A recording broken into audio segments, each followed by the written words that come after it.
DiscipleMakers, and a behind-the-scenes look at an area pastor. All that and more coming up now on Joy in the City, True Stories.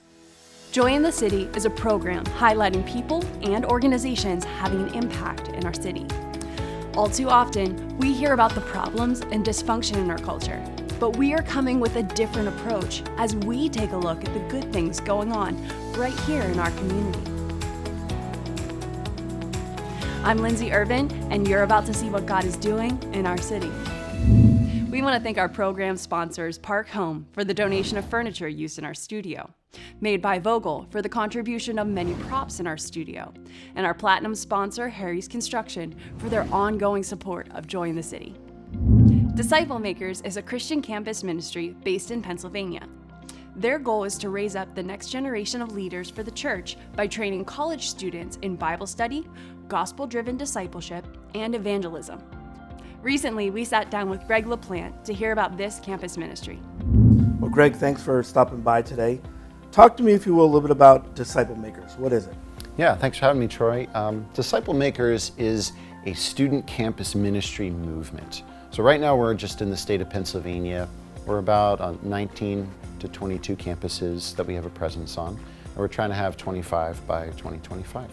So DiscipleMakers is really a movement of college students that we're trying to actually disciple and to have become laborers for a lifetime, that they become productive members at work, that they become active in their churches, that they raise up godly kids and become missionaries and go around the world. Sure. So that's really why we exist.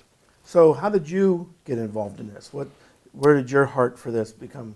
Yeah, so I actually came to Christ through a campus ministry at Penn State, and went on staff, got my training at the University of Maryland, and through a couple moves, we made our way back to State College. So I've been in campus ministry for 16 years, trying to bless college students and see their lives change the way that I was. And so I got connected with DiscipleMakers, started volunteering in 2018, and came on full staff in June of 2020. Wow.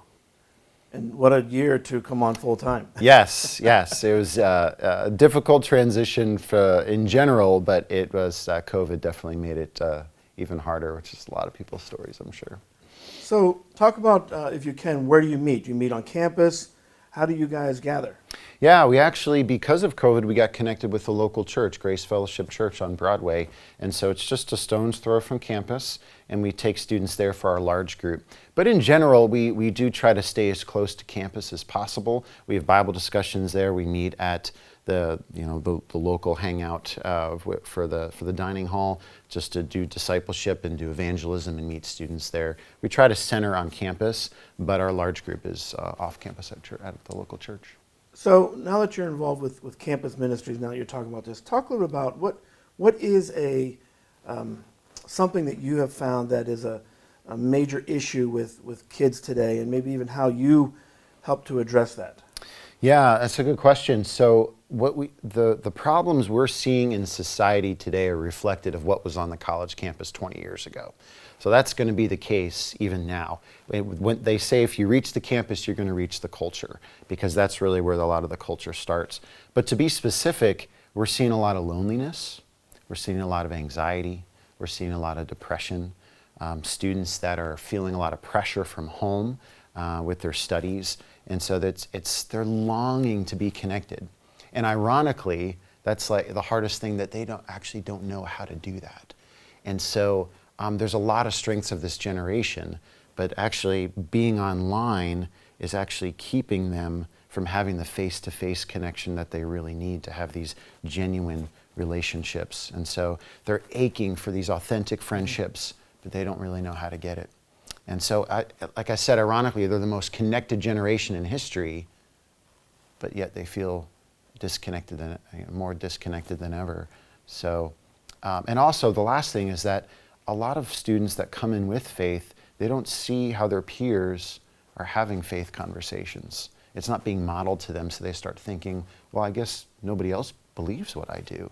We don't know how to talk about issues of greatest importance and having faith conversations, so they just don't. And what's the projected connectedness with the kids? How many students do you perceive that you'll connect with in a year's time? Well, we try to connect with as many as possible, but we just know our own limitedness. And so we have, over this past year, it was actually pretty encouraging. We had somewhere between 75 and 100 students connected in some way. At any particular large group night, we would have between maybe 25 and 30, but probably triple that of what we're connected to, and consistently about 40. This year, we've actually met over 40 students already, new students. With Altoona being somewhat a 2 to 4 year campus, a lot of them move up to University Park, it's a lot harder to really get students involved because they think, hey, I'm just going to be here for 2 years. But after being here for a year, they kind of fall in love with the place. We meet a lot of sophomores, actually, but we've been meeting freshmen as well. So we're hoping to connect with as many as possible, but out of 3,800 students, it's still the problem is the harvest is plentiful and the laborers are few. Now, with being here on campus, you meet for your large group gathering. Obviously, kids are dealing with things daily. Yeah. How do you connect with them outside of your large group that's meeting at the church? What kind of things do you do to connect with kids throughout the week? Yeah, so the large group is definitely the big place to come to where the students feel like they can belong to something greater. But we also have small group Bible discussions because that's really something that we value, is for them to understand the Word of God and to know how Jesus is revealed in the Bible. So that is an issue today where college students are just kind of Bible illiterate, and getting them connected to a small group where they can feel it's a more intimate setting, they can open up more, that it's gender specific. So that's one way that we do a small group Bible study. But we also really value the one-to-one connection, because that's really where you can get the most mileage in someone's life. If they're open to that, we have to build some trust with students often, where we can get there. But it usually starts off as just a friendly conversation over lunch or playing a sport, as guys like to do things. So as we get involved in their lives, that's really where the meat and the depth really comes out of, or really what's keeping them from following Christ. And that's where really we can come alongside them and see how Christ is really they feel relevant in their life, and it intersects with their personal lives. That's where a lot of the change is happening. Yeah, so we have the large group, small group, and the one-to-one. Sure, absolutely. You said that you came to Christ through a campus ministry. I did. Do you have any, numbers generally of how many kids come to saving grace with Jesus through campus ministry, such as this? A lot of students are, but if you look at the amount of students that are involved in a campus fellowship, it's even at the University Park campus in Altoona, there's about 3,800 students. There's only probably several hundred that are involved. So it's a very small percentage. The amount of students that come to faith in Christ, I don't know the percentage of that, but they do say that 80%, if they come to faith, do so before the age of 25. So it's a really strategic time in a college student's life where they're away from home for the first time. They're trying to figure out what they believe. They're open to new ideas. And maybe they need to be taken out of the context of church, like I did, to really understand what the gospel was. So when they go back to church, they understand more of what it's really about. Very cool. But they do say that 8 out of 10 students that go in with faith will leave college either seriously doubting, not practicing, or totally abandoning the faith altogether. Wow. So our presence there is just really, really needed. Wow. I would not have guessed it would have been that high. Yeah, it's about 80%.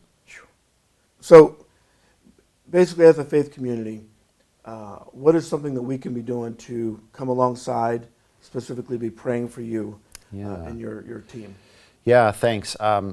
It always said, Jesus prayed for laborers. And so community members that have a heart for the campus, where they're intersecting with students, I would say connect with them. International students are here. They're coming to our door. And so if you're at a church that has college students, that is the perfect opportunity to reach out and invite them over for a meal, even meet them on campus. As you take the initiative, they will not take the initiative with you. And so that's one way, is to be reaching out to students. Ways you can be praying for us, as it's not, we don't have the goal of numbers, but it's really about making disciples. So if we have 100 students involved with us, there's really going to be 20 that really come alongside of us. And out of that, we have 5 student leaders right now. And so those are the ones that we're really pouring out into, because we want, our goal isn't to build a campus ministry. Our goal is to have them walk with Jesus and make him known in the world for the next 40, 50 years of their life. So if you can be praying for wisdom for us, for boldness to share the gospel, that all 3,800 students during their time in Altoona will hear the gospel or know a Christian if they're looking to reach out. I mean, that's really when they're hitting hard times in their lives, which we're seeing already in the first couple weeks. If they're connected to a Christian, those are the times when they'll reach out. Yeah. So pray for those divine connections. Pray for us to be able to meet the right students who are hungry, who are willing, and who are open to hear the gospel. Indeed, indeed. Well, Greg, thank you for taking time to be here. This is such a valued ministry, and sometimes so disconnected from churches, because it's not a youth ministry or a children's ministry within a church, but it's such a needed thing in our community. So I appreciate what you're doing. You're welcome. And we'll do everything we can to come alongside you. Thanks so much. I appreciate you having me.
Today's Platinum sponsor is Harry's Construction, whose motto is, "If you can dream it, we can create it."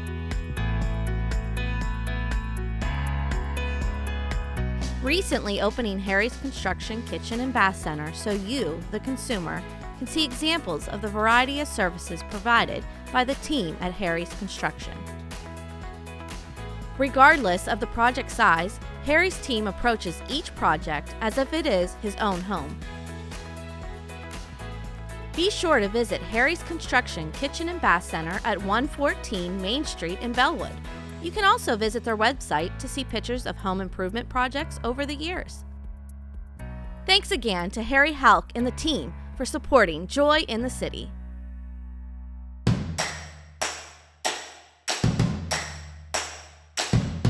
Made by Vogel is a father and son business that produces high-quality handmade wooden products such as cutting boards, bowls, bottle stoppers, and more.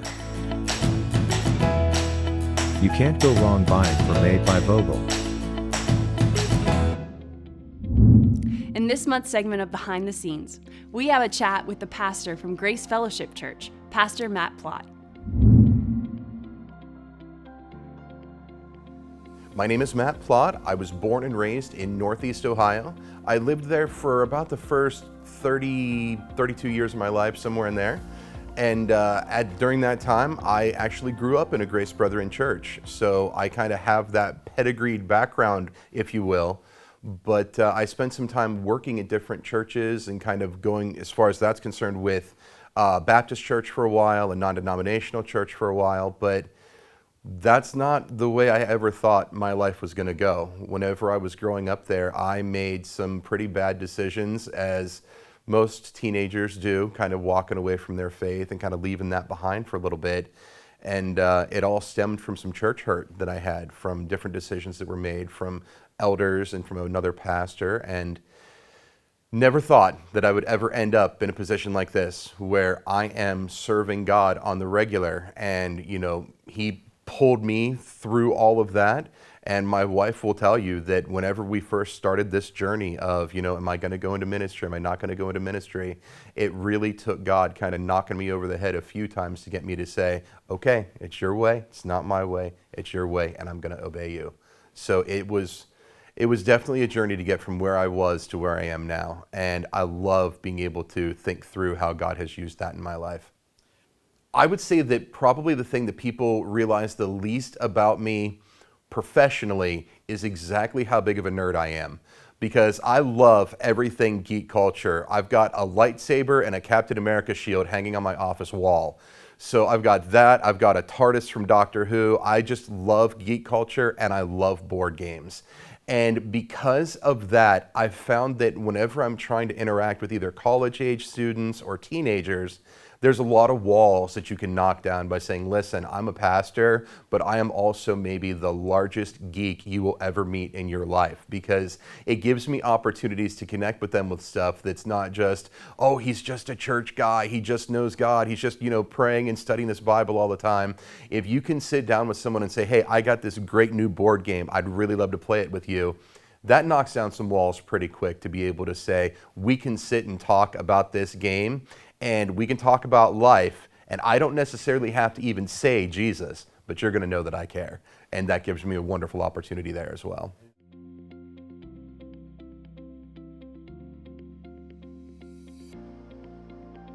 My first, sermon, if you will, took place whenever I was in college, right out of high school. It was 2001. I was taking a public speaking course. And when I had done my final, the professor had come up to me and said to all of the students, you can do your final on whatever you want. And I really had felt that it had been laid on my heart that it needed to be about feelings versus faith. Feelings versus faith.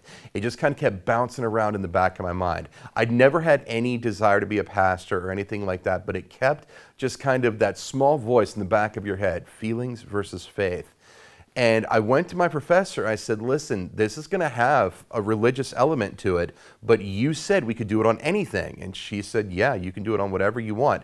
She said, but I'm going to tell you, if you pick religion, I'm going to grade you more harshly. She's like, that's just the bottom line. That's what I'm going to do. So I sat down and I spent, I think, a week and a half preparing this speech and getting it ready to go and everything. And I had gotten everything in order and I'd been studying the Bible. And during that time, I kind of felt God just gently nudging for, this is what you should be doing.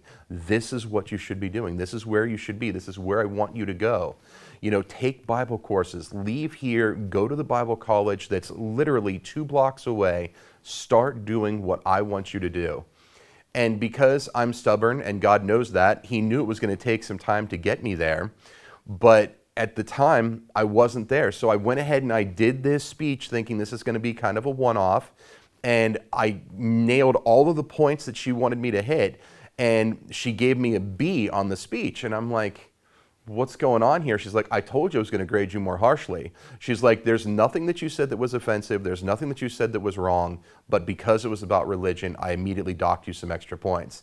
And I'm like, if that's what it's going to be, that's what it's going to be. I'm fine with that because I felt personally like I had earned the A, and that kind of made it okay in my head. Whether I did or not is between her and, the grade book, but it felt to me as though I had earned the A and that I'd been doing what God wanted me to do in that moment. Things had, happened beyond that where I ended up leaving that college and I worked at Walmart for 4.5 years. And during that time, God was still nudging, hey, go to Bible college, take some Bible courses, learn the Bible, study the Word, get deeper in with me. And I still just kept kind of pushing him, no, you can't mean me. You don't want me for something like this. I know who I am. I know what my past looks like. I know my track record. You can't mean me. And I kept kind of pushing him away and pushing him away.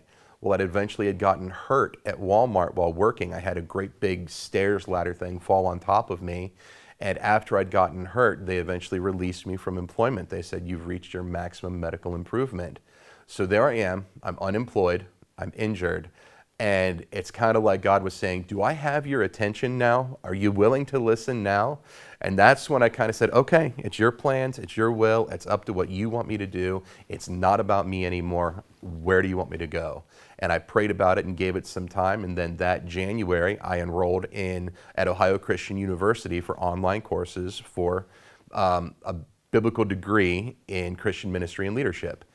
And whenever I had done that, it was finally me surrendering my plans to him, saying, I don't know what you want from me. I don't know what your game plan is, but I'm in for the ride. Wherever you're going to take me, that's where I'm going to go. And that led me to Southwest Ohio for a couple of years, led me to Martinsburg, West Virginia for a couple of years, and now it's led me here to Altoona, Pennsylvania. And I won't say there haven't been bumps on the road, but God is always good, and he's been tremendously faithful with everything he's led us through. I've been at Grace Fellowship Juniata for almost 2 years now. I got there in November of 2019, and then COVID happened in March of 2020. So we were shut down for many weeks, as several other churches in the area had been as well. And through the course of that process, we did the things that, all of the other churches were doing at the time. We tried to figure out how online service was going to work better. We had gone through all of the steps of updating the things that needed to be updated. We cleaned some things out. We found, stuff from 1945 that was still buried down in the church basement. We had done all of the things that churches had been doing, but we also wanted to make sure that we were still staying connected with the people that were a part of our church. And we went through the process of how do we do ministry in 2020 when we're not gathered in person. And there were some churches that kind of got that right away, kind of figured out what that needed to look like. And we were one of the churches where we're tiny. We at the time had, I think, maybe 40 people. And as we were working through that, we knew that there were things that weren't landing like they should. We knew that there were areas where we were missing stuff. And so we kept kind of working at that, and we did everything from Facebook Live to Zoom meetings to whatever other thing under the sun kind of came out. And we just kept working through that process. And I cannot tell you how happy I was when our doors finally reopened with socially distanced service or whatever, just to have the people back in the building so you're not only preaching to a camera. It gave us the opportunity to really have that fellowship together once again and be able to kind of be that family that a church is supposed to be. Now, fast forward a little over a year later, and we've had some turnover in the people that have been attending. And now that we've got kind of the online thing sort of figured out as best as you can for a little church, we're now looking at it and saying, what can we be doing more for outreach? How can we be getting connected in the community? What can we be doing better than what we did before? And what can we be doing so that people know the love of Jesus by our actions? And hopefully with some of the things like Saturate Altoona and the prayer walks and things like that, we're really starting to gain some ground there. As we continue today, here are a few thoughts from our director, Troy Ferguson. Natural talent versus developed talent. Today on our motivational thought, I want to look at something that often people look at someone who's successful, who's advanced, who's talented. They look at, well, God has just gifted them. God has blessed them. And there's a lot of truth to that. I'm not denying the ability to take what God's given you and to use it for his purposes. Now, all too often, though, we look at, I could never do that. I could never be like that. I could never accomplish what they are doing and what they do. Most of the things in my life, I would say that God has blessed me with the opportunity to develop skills and talents and not have things naturally be available for me. Some of you may know I play a couple different instruments, one of which is piano. Piano I play every Sunday at church, and piano is something that took me time to develop. The ability to play the piano to the way that I do, and the chords and the formation of theory and so forth is something that took time to develop. I would say even to the point that God allowed me to do that and learn that way so I could teach others. Sometimes when you have a natural ability and you can just do it, you can just speak well, you can sing well, you may not be able to teach others how to develop that gift. But for me, because I've had to develop any of the expertise that I might have is something that I can teach. I relate that same thing over to my technology abilities, my filmmaking abilities. Nothing of this is something that just came natural. I have spent hours and hours looking and researching and reading and watching videos and training, trial and error on how to accomplish what I can accomplish today. What's my point? You may just look at something and say, I can't do that. I can't accomplish that. I can't speak well. I can't sing well. I can't do a video. I can't play an instrument. But the reality of it is, all of us have the opportunity to develop skills. Now, there might be some limitations, don't get me wrong, but all of us have the ability to develop a skill, develop a learned skill to allow you to use it for ministry, to use it for business, or to use it for something else. Now, what I want to do is I want to look at a scripture that talks about the understanding of this in the realm of teaching and training things of God. But this principle applies to many things in life. 1 Timothy 4:15 says this, "Be diligent in these matters. Give yourself wholly to them, so that everyone may see your progress." The bottom line is, if you want to see something change in your life, if you want to see habits change, you want to see skills change, you want to see giftings increase, whatever it is, give yourself to it. Dedicate time to it. Learn, grow. Don't just take what you have and say, this is all the better it's ever going to be.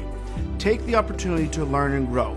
Develop it. You may not be naturally talented in certain areas, but if you develop it, I believe you can utilize that for God's purposes in your life, and you can train people how to do it as well. Now, have a blessed day. If you know a person or an organization impacting our city, we want to hear about it. You can contact us at 814-944-1948 or by email at stories@joyinthecity.org. That's all the time we have today. Thank you for watching Joy in the City, True Stories.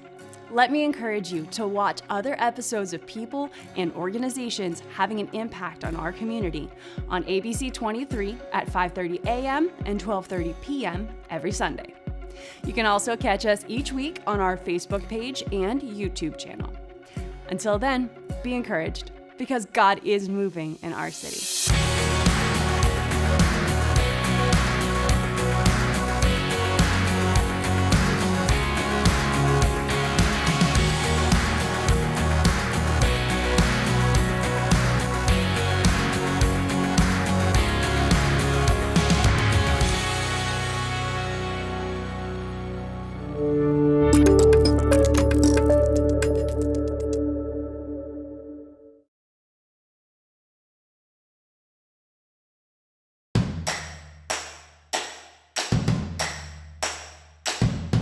Made by Vogel is a father and son business that produces high-quality handmade wooden products such as cutting boards, bowls, bottle stoppers and more. You can't go wrong buying from Made by Vogel.